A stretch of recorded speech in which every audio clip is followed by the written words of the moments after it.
Sean todos bienvenidos a esta primera entrega del Reino de Dios y a continuación estaremos debatiendo un tema muy interesante, acompañado por el pastor y teólogo José Darío de la Cruz desde República Dominicana.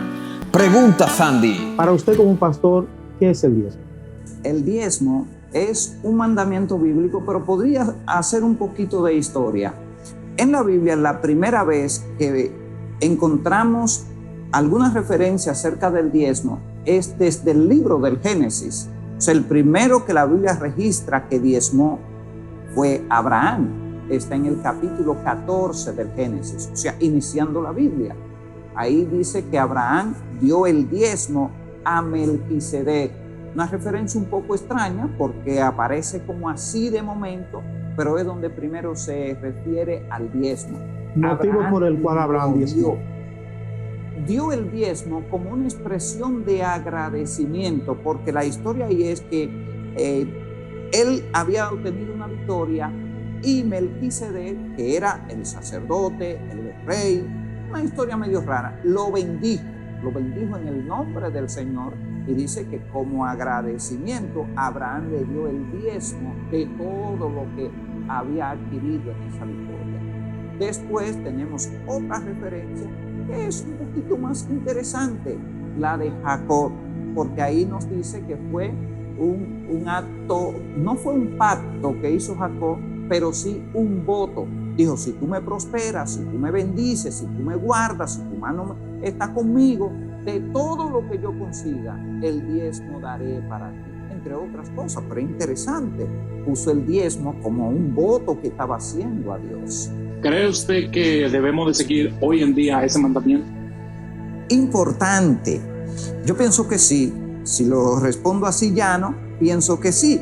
Porque Abraham vivió alrededor de 400 años antes de la ley. Jacob ya unos años más adelante, pero muchos años también. Sin embargo, no se vuelve a mencionar acerca del diezmo. Pero luego en la ley, ya cuando el pueblo se está estableciendo, el pueblo de Israel como nación, que Dios está dando las instrucciones, viene e introduce el diezmo como parte de los mandamientos. Entonces eso nos da una buena enseñanza. Aunque no fue Dios que mandó a Abraham a diezmar, ya dijimos, lo hizo como un agradecimiento, Jacob lo hizo como un voto, sin embargo aparece como un mandamiento en la ley para el pueblo de Israel. Y es esta ley, podemos nosotros asumir esa ley como buena y válida para este tiempo. Importante la reflexión, me gustaría ir más al paso en ese aspecto, porque mire qué interesante. Como ya dijimos, aparece como expresión de agradecimiento, como un voto de fidelidad a Dios en respuesta a lo que Dios nos ha hecho, en las bendiciones recibidas. Entonces, en la ley aparece como un mandamiento, que se discute alguno, no, es una ley, tiene condena si no se da. No, solo hay bendiciones si se da, bendiciones si se da. Mira qué bien eso. O sea, no hay una condena por no diezmar, sino hay bendiciones por hacerlo. Entonces, por eso es que yo entiendo y entendemos, especialmente casi todas las iglesias cristianas, entendemos que aunque no es una ley, no lo tomamos como una ley en este tiempo, pero como se introdujo y luego en el Nuevo Testamento se menciona, aunque de manera, podríamos decir casi indirecta, pero entendemos que se aplica para este tiempo si es que queremos las bendiciones que desde el principio trae el diezmo consigo. ¿Cree usted que una persona que no diezme correctamente pueda tomar parte en la iglesia? Pueda tomar parte en la iglesia. Pensé que me iba a decir se pierde, que es la pregunta que casi siempre la gente hace. ¿Se pierde alguien? Yo pienso que podría tomar parte porque hay mucha gente que no diezma, pero da mucha ofrenda. Entonces es una forma, porque como ya dijimos, no es una ley. Mi pregunta surge en general, si no diezma y tampoco ofrenda. Ok, hay iglesia, eso depende mucho de la posición que tenga la iglesia. Por ejemplo, hay iglesias que definen definitivamente el que no diezma ni ofrenda, el que no es fiel con sus diezmos y sus ofrendas, no participa de la iglesia. Ya eso son reglamentaciones y norma de esa iglesia como institución. Hay otras, por ejemplo, en el caso nuestro, nosotros lo que se nos dice es si la persona no diezma, no debe tener voz, no debe hablar en una reunión de negocio. Cuando se está tratando asuntos de negocio de la iglesia, debe mantenerse en silencio por prudencia, por ética, porque usted no aporta. Entonces, ¿qué es lo que usted está dando? Ideas, opiniones, cuando se está hablando de dinero, si usted se niega a aportar a la iglesia. Usted dijo ahorita algo muy importante, y es que, si mal no lo entendí, es que la persona que no diezma no cae en maldición, mas el que diezma es bendecido. Entonces, ¿por qué muchos pastores de iglesias cristianas de hoy en día toman mucho el libro de Malaquías para inclusive llamarles desde el púlpito ladrones a quienes no diezman? Ajá. Bueno, primero debo explicar que no dije que no cae en maldición. Sí, porque la Biblia dice en la segunda parte de ese versículo en Malaquías, que es maldito con maldición. Exacto, sí. Lo que dije que no hay una condena, o sea, es una ley, se introdujo en la ley como un mandamiento, pero no hay una condena para el que no lo hace, sino bendición para el que lo hace. Entonces, cuando decimos, ¿hay maldición? Sí, hay maldición.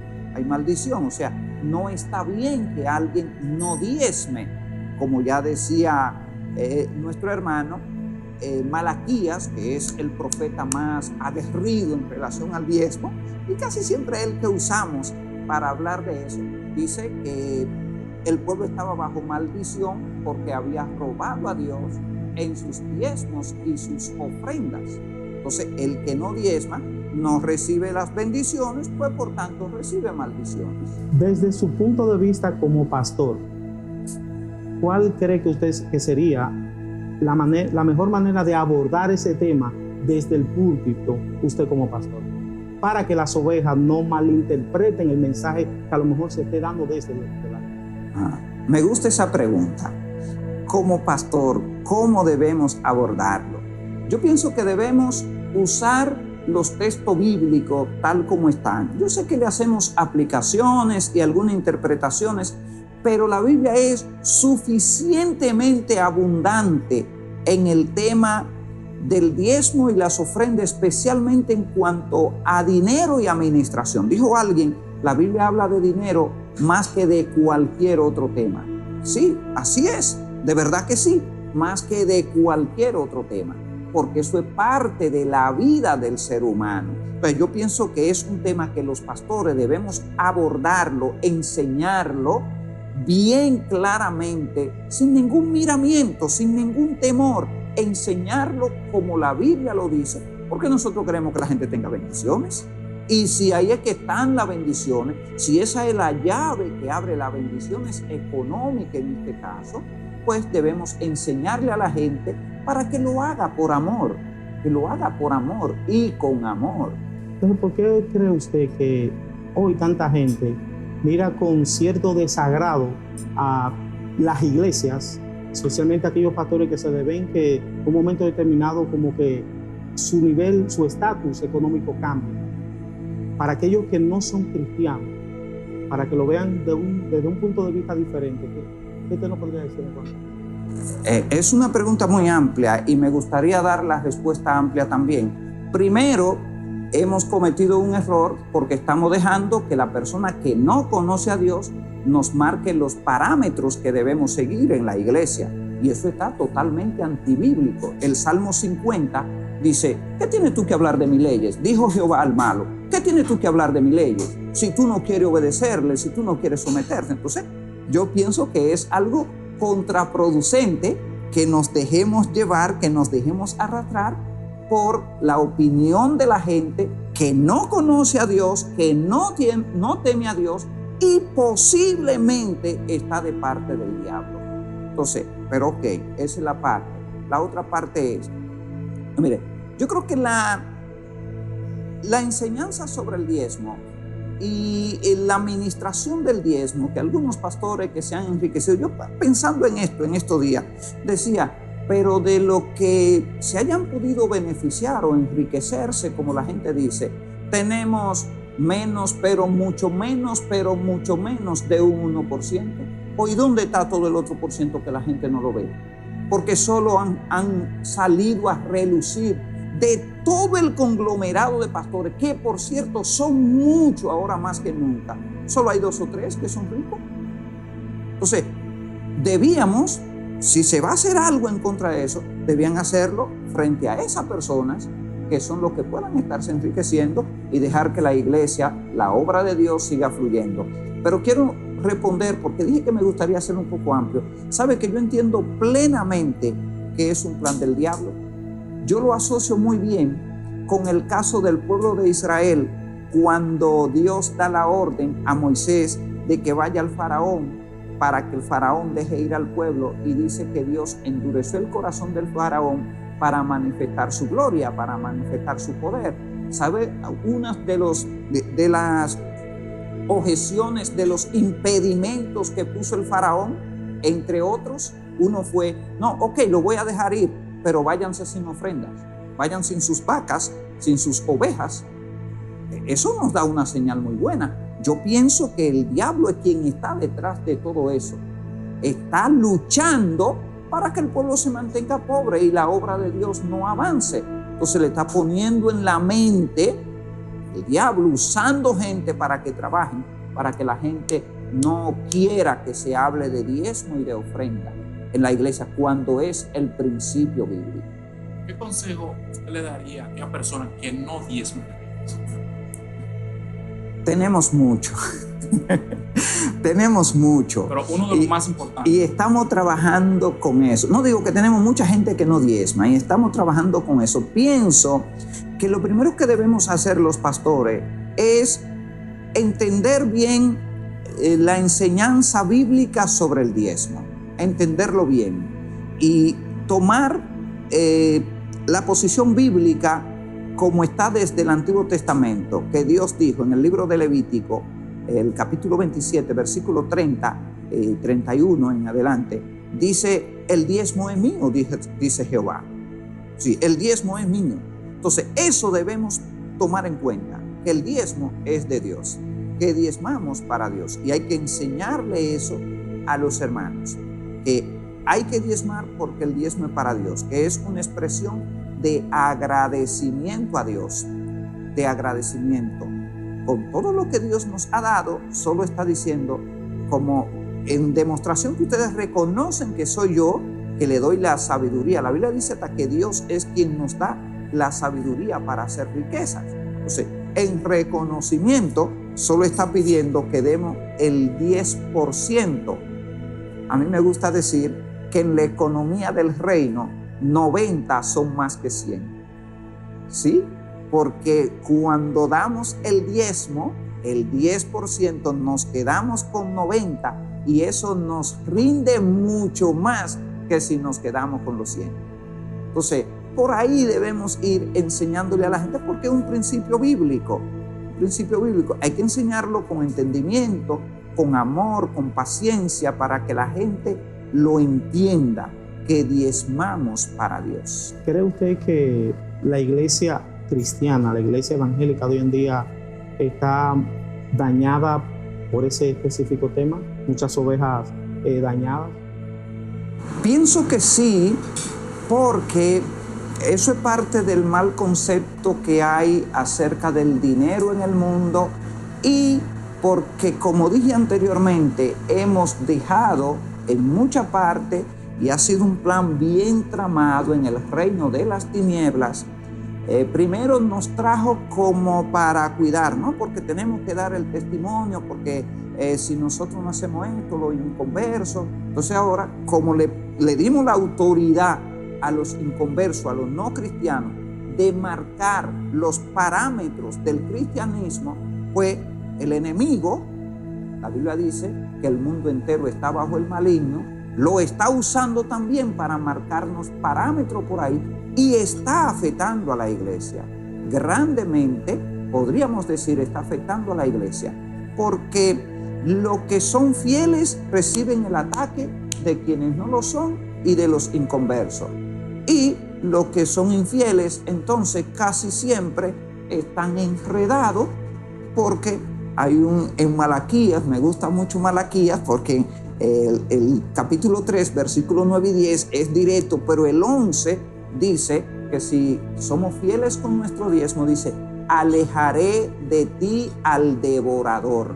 Eso me encanta, porque está diciendo, yo no tengo ni siquiera que orar para alejar el devorador de mí. Lo que tengo es que ser fiel con mis diezmos y mis ofrendas. Y Dios mismo se encarga de alejarlo. Entonces, cuando no hacemos eso significa que el devorador nos devora, y pienso que por eso nos ha hecho mucho daño este tema, porque no se ha enfocado de manera adecuada. Muchas personas dicen que hoy en día, como está establecido en la Biblia, vivimos bajo la gracia y que Jesús vino a abolir la ley. Y como el diezmo es parte de la ley, hay muchas personas que se les hace difícil absorber lo de los diezmos. ¿Cómo usted podría explicar eso? ¿Cómo podría usted extrapolar algo que viene de la ley a que funcione en la gracia? Bueno, en primer lugar, no viene de la ley. Ya dijimos, 400 años antes de la ley es que aparece el diezmo con Abraham, que es el padre de la fe. Años después aparece también con Jacob. Yo decía, ¿de dónde lo aprendieron? No sé de dónde lo aprendieron, pero ahí está. Entonces después se introduce a la ley, no propiamente como una ley, no como una ley, sino como un mandamiento. Se hizo parte de la ley porque se introduce para que el pueblo sea bendecido. Se introduce. Ahora, en el Nuevo Testamento, la iglesia inicia con personas judías. Jesús era judío, los discípulos todos eran judíos, la iglesia primitiva al principio toda fue judía, entonces conocían la ley. Ahora, Jesús hizo mención al diezmo. Por ejemplo, le dijo a los fariseos, Mateo 23, si mal no recuerdo, dijo, ustedes fariseos, hipócritas, y lo maldijo y todo ahí, dice, porque ustedes dicen, nosotros damos el diezmo de la menta, del comino, del eneldo, eso es hasta de la verdura nosotros diezmamos. Jesús dice, ok, eso está bien, pero se olvidan de la justicia y del amor. Entonces Jesús le dijo, hay que hacer una cosa sin dejar de hacer la otra. Me encanta eso, o sea, le está diciendo, es verdad, hay que ser fiel con el diezmo, porque el pueblo judío mantenía la postura de diezmar. Dijo, pero no se pueden olvidar de la justicia. O sea, el que ustedes diezman no le garantiza el que tengan el favor de Dios si se olvidan de la justicia y del amor. Luego también el apóstol Pablo, que es bien amplio en eso, aunque no lo menciona, pero da una enseñanza preciosísima. En Corintios, 1 Corintios capítulo 9, y en 2 Corintios también nos habla un poquito, una enseñanza preciosa acerca, lo dice así directo, dice, solo yo y Bernabé no tenemos derecho a ser sostenidos por los hermanos, aunque él dice, yo no voy a usar de ese privilegio, estoy poniendo palabra mía ahí, no voy a usar de ese derecho, pero nosotros tenemos el derecho, dice, si nosotros sembramos lo espiritual en ustedes, ¿es algo que cosechemos lo material? Ningún soldado es soldado a su propia expensa, o sea, ningún soldado se cubre él mismo su gasto, ningún soldado compra él sus botas, sus uniformes, su arma de reglamento, y pues nosotros también. Está establecido, los que trabajan en el altar, que coman del altar, los que trabajan predicando el evangelio, que vivan del evangelio. Y dice, la ley, donde dice no ponga bozal al buey que trilla, dice, no se dice por los animales, se dice por nosotros. Y está hablando precisa y exactamente de eso, de que hay que diezmar y ofrendar para que la obra de Dios avance, y que los que trabajan en las cosas sagradas deben estar, si están dedicados a administrar la cosa sagrada, como es el caso de los pastores y otros líderes cristianos, también deben ser sostenidos, como la tribu de Leví, que en el Nuevo Testamento, capítulo 7 de Hebreo, habla ampliamente de eso, que la tribu de Leví era sostenida por el diezmo del pueblo. Entonces creo que el Nuevo Testamento también es amplio en el tema. ¿Cree usted que aún de nuestro tiempo también debemos diezmar a Dios? Mira, está importante la pregunta, porque el pueblo de Israel la introducción del diezmo, le dijo que debían diezmar de la cosecha, de los animales, de todo. Entonces ahora decimos también del tiempo debemos diezmar. Bueno, creo que ahí entra el asunto de la mayordomía, de la buena administración como mayordomo, aún del tiempo. No me gusta mucho, para no dar una aplicación que no tenga asidero bíblico, hablar del diezmo del tiempo, porque se ve como uno forzar mucho el texto. Lo que la Biblia dice es que nosotros debemos servir al Señor, ser buenos administradores y dedicar todo lo que somos, lo que tenemos, como dice el apóstol Pablo en los Romanos capítulo 12, dedicarnos, consagrarnos por entero a Dios. Las 24 horas. Pregunta final de mi parte para usted, pastor. ¿Qué consejo nos regala usted para aquellas personas que todavía tienen cierta dificultad para asumir el diezmo como tal hoy en día? Consejo doble. El consejo para aquellos pastores que a lo mejor hacen mucho hincapié en lo que es el diezmo y en cierta ocasión puede hasta traer cierta malinterpretación de aquel que lo está escuchando. Para los hermanos, ¿qué consejo doy? Primero, que Dios es el soberano. Como dijo David, ¿quién soy yo y quién es mi pueblo para dar cosas para Dios si todo es tuyo? De los recibidos de tu mano te damos, pues todo es tuyo. Ese es un principio muy bueno, nosotros entender que lo que tenemos lo hemos recibido de Dios. Y como dijo el apóstol Pablo, lo dijo Jesús, más bienaventurado es dar que recibir. Entonces, debemos, con esos principios, creo que tendríamos una gran bendición, un gran beneficio si nosotros entendemos que la obra es de Dios. Yo sé que algunos no son tan dispuestos, dicen ellos que tiene su, pero ok, por la administración que se le da al diezmo. Bueno, lo que debemos es abogar para que se administre bien, no dejar de hacerlo por la mala administración. Y a los pastores, ahí ese punto interesantísimo, lamento que el tiempo se nos está terminando, porque la administración, ahí sí yo entiendo que también hemos tenido un gran fallo. Eso también ha lacerado la espontaneidad del pueblo para diezmar y ofrendar por la administración que se le hace. Entonces, los pastores debemos entender plenamente que se diezma y se ofrenda para Dios y que eso debemos administrarlo con ese criterio de que estamos administrando los recursos de Dios. Por tanto, debemos administrarlo en bien de la obra de Dios. No estoy de acuerdo del derroche con lo que entra a la iglesia por medio de ofrenda y diezmo. No estoy de acuerdo. Creo que debe administrarse con mucha seriedad, con mucha altura y guiado por los principios que debe tener cada iglesia para esos fines. Bendiciones, pastor. Muchas gracias por estar aquí. Amén. Gracias y esperamos haber sido de bendiciones. Amén.